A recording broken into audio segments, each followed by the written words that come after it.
हवाओं में एक अजीब सी सर्दी थी।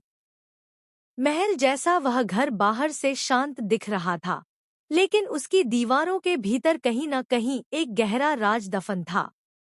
वही राज जिसके पीछे अब अनु सच्चाई तक पहुंचने के लिए अपनी जान तक दांव पर लगाने को तैयार थी।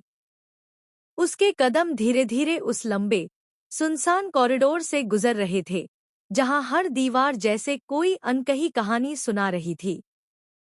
उसकी धड़कनें तेज थी, दिल में डर भी था और सवाल भी। आखिर राजनंदिनी कौन थी, कैसी थी और उससे जुड़ा वह रहस्य इतना छुपाया क्यों जा रहा था।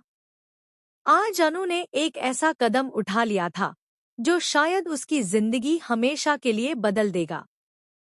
वह पहुंच चुकी थी उस सीक्रेट रूम के सामने, वह कमरा जिसे अब तक कोई खोलने की हिम्मत नहीं कर पाया था।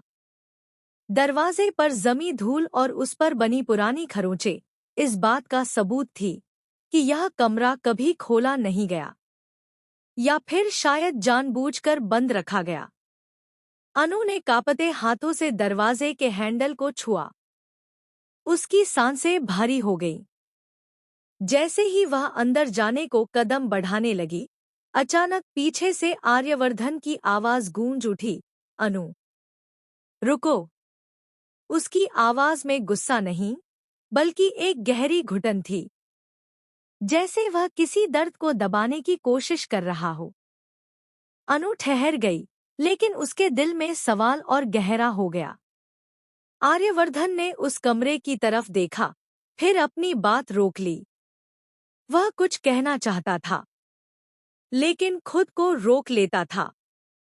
अनु ने पहली बार उसके चेहरे पर वह डर देखा, जैसे उस कमरे के भीतर सिर्फ अतीत नहीं, बल्कि कोई जख्म दफन था जो अब तक सूखा ही नहीं। अनु अब और चुप नहीं रह सकती थी। उसकी आंखों में दृढ़ता थी।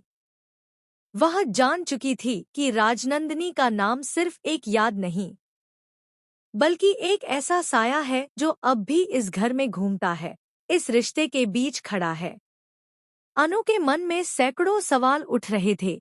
क्या राजनंदिनी और आर्य का रिश्ता सच में उतना ही खूबसूरत था जितना सब कहते हैं? या उस रिश्ते के भीतर कोई ऐसा सच था जिसे अब तक छुपाया गया? इसी बीच मीरा भी इस मुद्दे में आ गई। शुरुआत में उसने आर्य और अनु के बीच बढ़ती दूरियों का फायदा उठाने की कोशिश की, लेकिन जब बात राजनंदिनी तक पहुंची, तो पहली बार मीरा के चेहरे पर भी गंभीरता दिखी। उसे भी महसूस हुआ कि यह सिर्फ एक पुराना रिश्ता नहीं, बल्कि एक गहरी सच्चाई है। उस पल मीरा भी अनु का साथ देने के लिए आगे बढ़ आई। अब